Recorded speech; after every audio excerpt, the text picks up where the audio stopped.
Mumbai, the economic juggernaut that drives India, is a city that both assaults and excites the senses.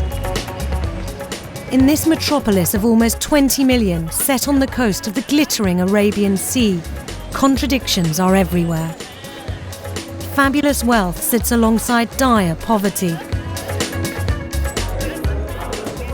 And crowning it all is the dizzying glamour and energy of Bollywood, the keystone of India's vast film industry. But something is amiss in the city of dreams. Sordid revelations of a casting couch culture have rocked the town. If I'm going to sit and say I am not going to take to the casting couch and I'm going to stick to my own thing, I would have people tell me why are you stupid? It's a professional hazard and you got to go with it. People in the position of power exploit the weak, the vulnerable. That seems to be the perverse side of human nature. I'd say 80% of all the big acting roles and even some of the minor ones. 80%? 80%, as high as that. So, are the seductive fantasies of India's masala movies based on something more sinister? Are film roles being traded for sex in Bollywood?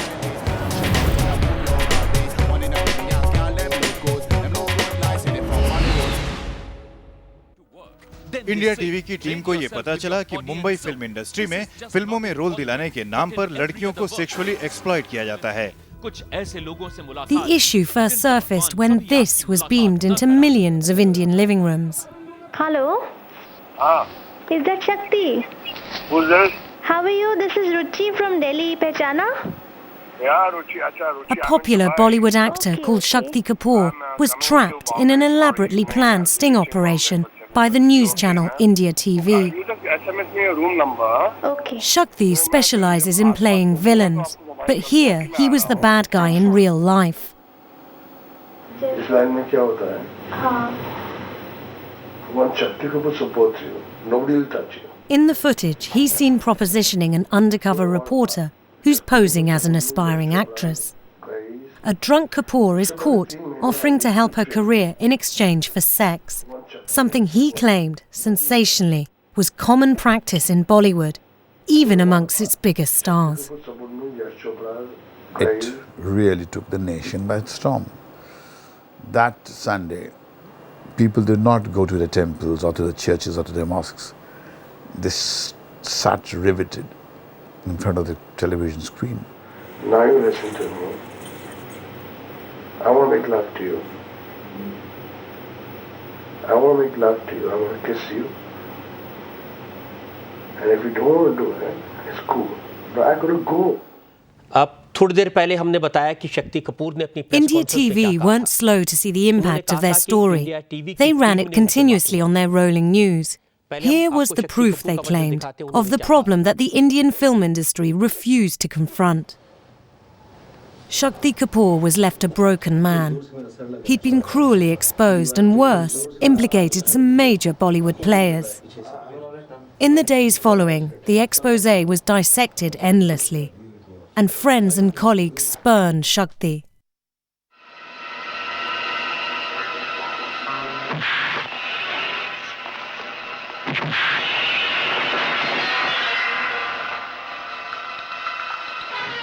His 27-year career as a screen villain appeared to be on its last legs.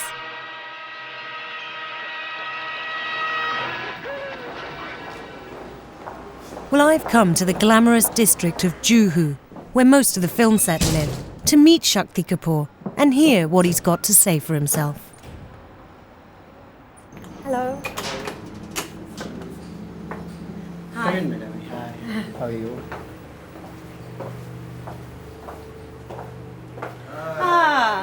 Shakti Kapoor? Hi.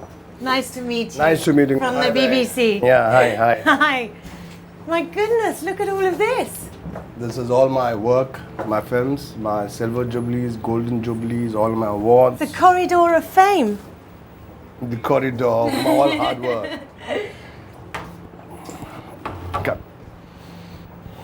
Wow. What an incredible apartment. Small little penthouse of mine. Even, don't tell me you knew this dog once. Once upon a time, when I was carrying this from New York, and a lot of people in the aircraft thought I was carrying a real dog because this dog was in my hand. Yeah. Yeah, so, but it does look very real. And these are your... Hey, that's you with a rather important lady. Yeah, that's Sonia Gandhi, the strongest leader in this country. Head of the Congress Party, Head isn't of the she? Congress Party, and yeah, I know her. I know her very, very well. So I'm with the strongest lady of the country, of the nation, of the many places of speculation, India. Sonia ji, good morning, good afternoon. How are you? Thank you.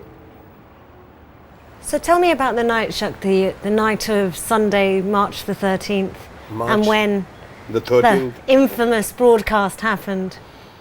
Yeah, it was one of those nightmares. It was actually one of the worst days in my entire life. I was on the road coming back home, and I was speaking to my daughter, and they said, Shakti, there is this woman, you enter the room, she tells you to sit and you want to go, and she said, no, sit, and she makes you sit, she offers you a drink, and Papa, I mean, you don't even know the camera is on, and you guys are discussing sex. Your daughter was telling you this? Yeah, because I was on the way, and she said, nothing doing, Papa, come home, and she's crying. So she was watching you? Yeah, and she's crying. I said, oh shit. What about your wife? Was she here? She was in States, luckily for me, otherwise she would have killed me. But there was such an evil reaction from the entire country at that time, the entire film industry. They thought that I've done about 10 to 20 murders at one time. It was like I was a terrorist. I mean, I felt like crazy. I said, how could this happen to anyone? People came here to protest? Protest like crazy, you know. And, what were they saying? That, Bahar nikalo, Shakti Kapoor, hi, Shakti Kapoor, hi, what you done? What does that mean? That Shakti Kapoor, you are a bad person. Shakti Kapoor, you're the worst person. Shakti Kapoor should be punished. They were baying for your blood? Yeah, it was like if I was in front of them, there would have been 2,000 pieces of Shakti Kapoor shattered all over the road. And they would have just everyone carrying one small bit of Shakti Kapoor to their house as a souvenir and saying, we got Shakti Kapoor, we got Shakti, we killed Shakti Kapoor. And I said, God, this is not fair. I went to my temple, I said, God, I've not done nothing wrong. This is being no justice to me. And God did hear. Just 4 days later, the controversy escalated. India TV ran an identical sting on a young television star, and the channel warned that more exposés were in the pipeline. Sensing real danger, the cinema world went on the offensive.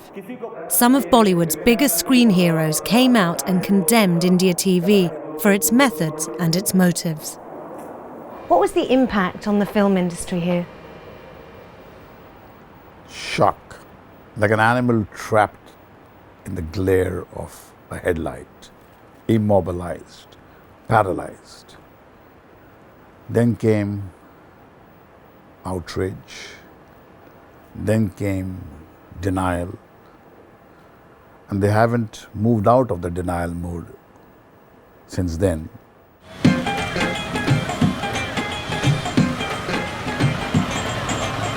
So is there a casting couch culture hardwired into Bollywood? I decided to follow the route an aspiring actress might take and ask a few questions of my own along the way.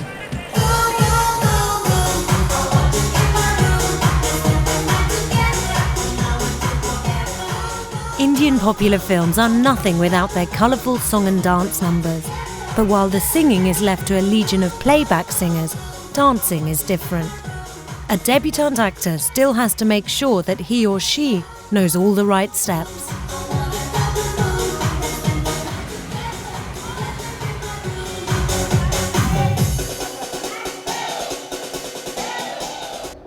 And where better to start, even for the very youngest, than at a top dance academy like the Ganesh Acharya Dance School.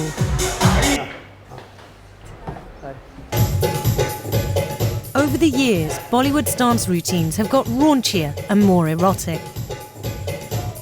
But the advice here was that there are no shortcuts to the top.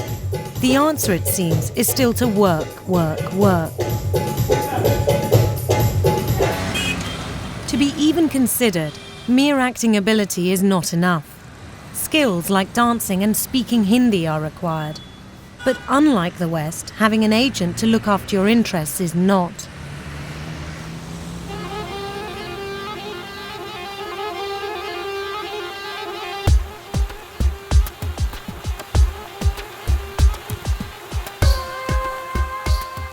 Mumbai is full of beautiful young people knocking on doors trying to get a break.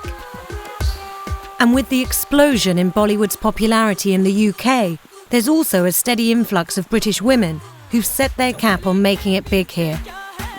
I met up with a British Asian actress, Rani Vishnu. So you didn't have an agent, so how did you start approaching directors and producers? What did you do? I actually knocked on the doors. I marketed it myself. So I approached them myself. How common is this? Is there a lot more direct interaction between actors and actresses and directors and producers? It is. I find it is. And I find it is better than sending agents, because then producer directors, they can see you and they know, they can tell you, they can interact face to face. Shobha Day is India's Jackie Collins, an author and society doyen. She says that it's precisely this informality that can lead to the personal approach getting too personal. An intelligent girl knows exactly what is meant when a producer tells her, meet me in a suite at 11 at night, or meet me in a farmhouse outside Bombay, or why don't you catch a flight, I'm shooting in London, why don't you come meet me there? And a lot of them know exactly what that suggestion means and are happy to go along. I found a well-known older actor. I phoned him about 6 in the evening to say, could I make an appointment to come and see him tomorrow? I was asked to go to the hotel at 10 in the evening to go and see him. At 10 in the evening? Yeah, and I said, I can't make it. So what did you understand he meant by that? Well, I find that if you're sort of going to go give an audition, you don't give an audition in a hotel at 10 in the evening. Did you get considered for the roles you were trying to audition for? No, I have my dignity. I'm a professional actress, and if I'm good at my job, then I should get a job, not by sleeping, but by acting.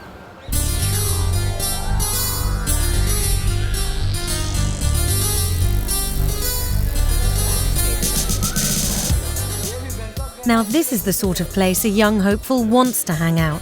It's a fresh new film with a very young cast and production team.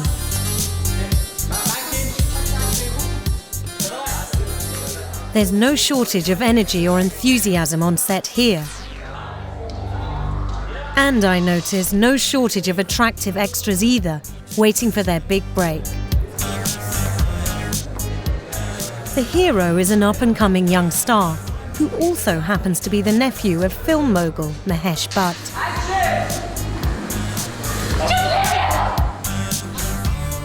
The female lead, as seems par for the course these days, is a former Miss India.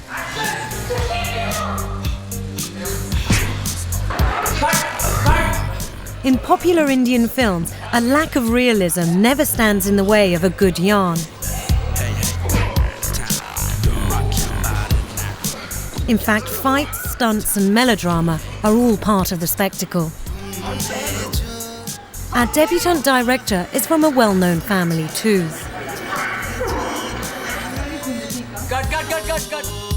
He's only 21, the same age as most of his extras. But most aspiring actors are not from acting dynasties. They're out there on their own, with only their talent and ambition to spur them on. Sexual permissiveness has long been associated with the film industry. And in a country which saw its cinemas visited 2.7 billion times last year, there's no lack of interest in the private lives of stars, and no lack of press supplying the gossip either. Image control is key, so I'm meeting a publicist who specialises in handling new talent. She says that even when an actress has been cast, she still needs to be alert. Thanks for coming to meet me. See, at the end of the day, there are certain abuses in the system everywhere, whether it's Hollywood, Bollywood, any film industry, any media and entertainment industry, because that's the nature of the job. But do some of these young women come back to you upset, saying that they went for a job and the director said that they could only get the role if it was dependent on sexual favours? If they're so childish that they can't see that in an industry like this, I'm not saying you have to accept it and you have to give in, but you have to be ready to acknowledge it, that this kind of thing will happen, and it happens the world over. And if they do not have the strength to say, hello, I will put up with this or not put up with it, and if they come crying at the drop of a hat, then I don't think they're going to survive here. So do you think it is well known in the industry that certain production houses are known for this kind of thing, where certain men will elicit sex for roles? Yeah. And they cannot guarantee that they will make you a star.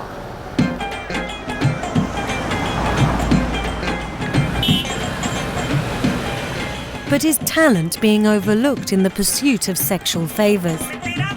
I'm on my way to meet an actress called Sakshi Shivananda. She says that it's her refusal to play along with sexual expectations that's impeded her career. I've had a couple of direct experiences. Tell me about those. Where I had one director say it when I was playing dumb. He said, you know what, it's not going to work with me, you playing dumb. Let me say it directly to you, that when I cast someone in my film, I need complete involvement. And I was like, yeah, professionally, I mean, I am a very committed person, so I will give my best. But he said, no, I don't think you're getting me. I mean like body and soul involvement. Body and soul? Yep. It's not only being casted in a film where the casting couch exists, it's also after that, at every stage, having a close-up of yours taken, you're being made to feel as if like they're doing you a big favor.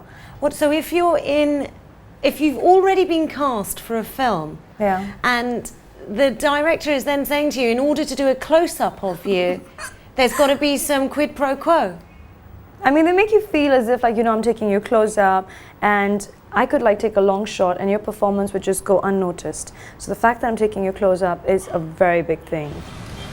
Within acting circles, stories of the casting couch are discussed, but such tales are carefully concealed from the public. Immediately after his indiscretions, Shakti Kapoor was blacklisted by the industry, but only days later the ban was withdrawn. And, in an extraordinary twist, the exposé seems to have revitalised his career.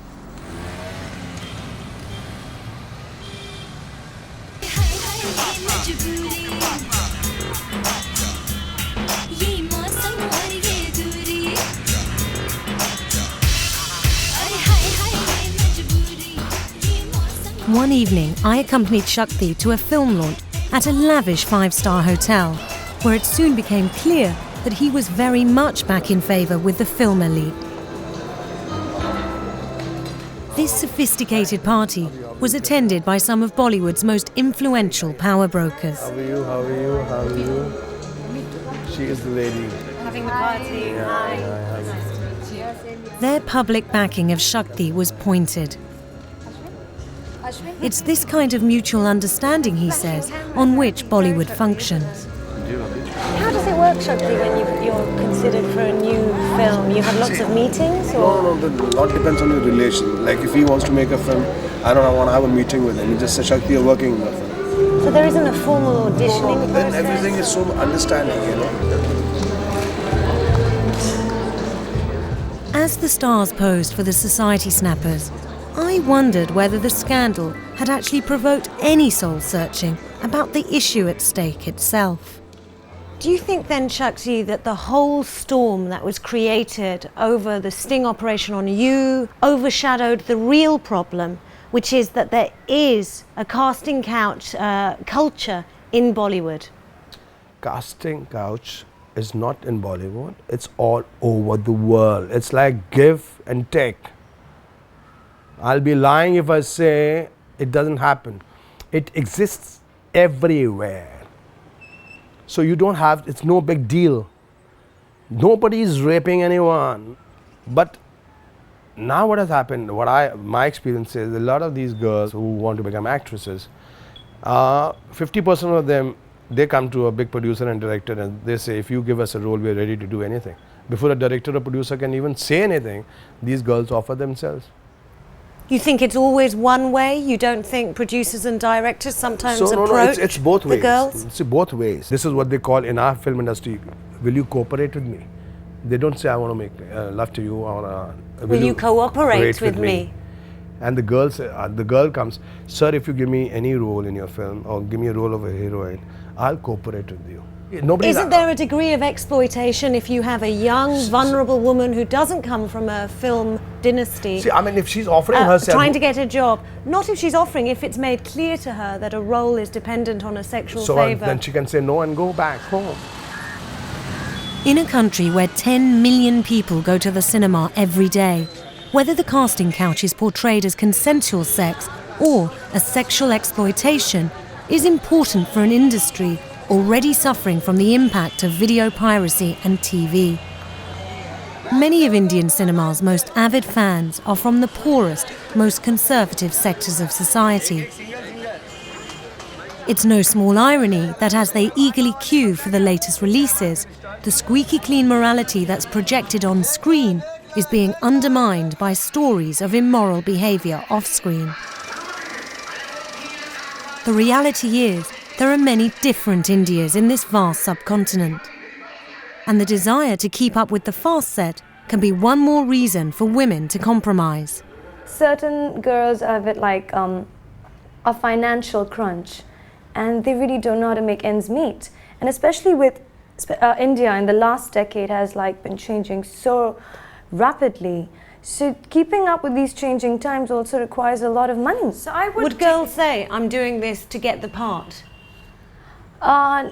Not say about 5-6 years back, but today girls don't even care. Like I know this girl who's saying, oh my God, I have to sleep with this guy so that I'm in the film. So they openly admit it now. Because of India as a whole changing, the general public also has changed their mentality towards such things. Today people are very open-minded and they don't look upon it as a stigma anymore. In fact, it's like... you mean attitudes to sex are changing? Yeah, like if I'm going to sit and say I am not going to take to the casting couch and I'm going to like stick to my own thing, I would have people tell me like, why are you stupid? It's a professional hazard and you got to go with it. Like, you're the one who's like losing out. But the casting couch can never offer any real guarantee of a part, as actress Preeti Jain knows from her own experience with one high-profile Bollywood player. She claims she consented to sex with him because he promised her marriage and good film roles, but neither were forthcoming. This, she says, is commonplace. They utilize the girl again once or twice or till whenever she realizes that she has been fooled.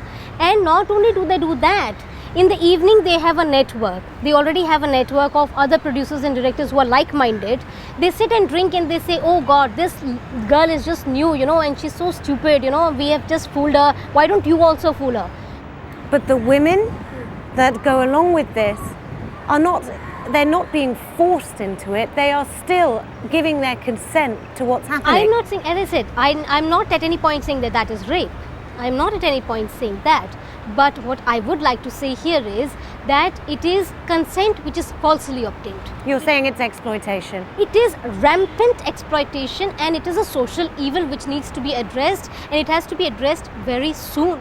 But some people might find it hard that you didn't come out about it sooner. Considering the kind of society we are living in, people are very much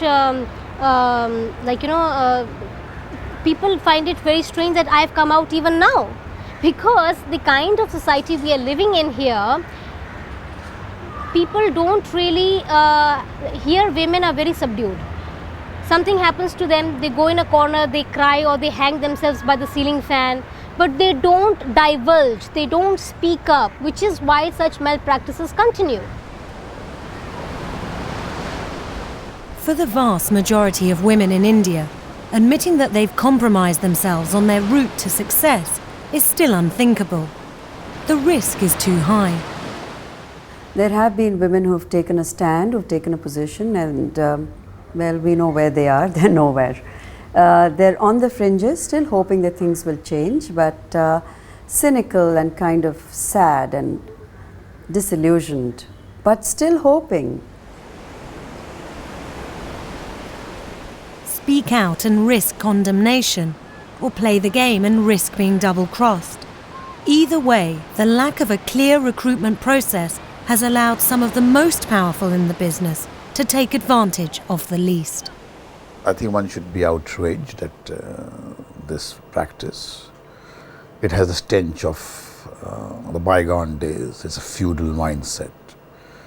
There are laws in civilized countries which protect women and men from these humiliating situations.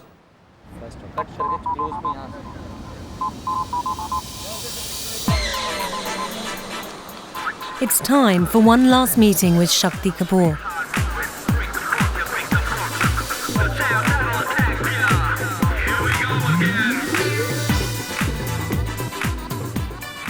But when we arrive on the set of his latest film, all is not going to plan. Everything was ready to roll when a problem came up. The tide came in.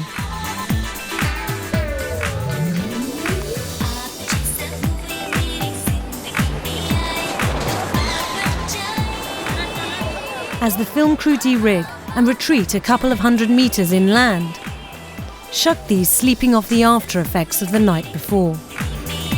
Action!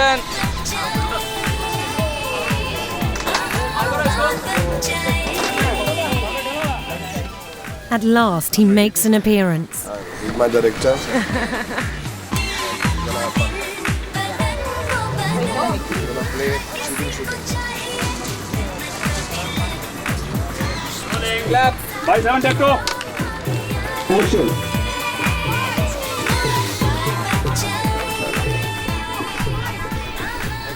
For a man caught so very publicly seeking sex while promising career guidance, what words of wisdom would he now offer an aspiring actress confronted with the same problem in Bollywood?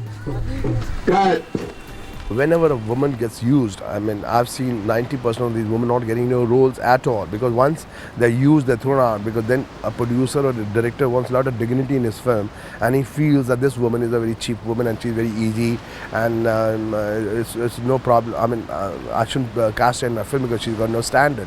If you think that you're going to compromise or cooperate, like I said earlier, you're going to cooperate, your chances are a little lesser than if you don't cooperate. So work hard, and there's a lot of work in this film industry without cooperating.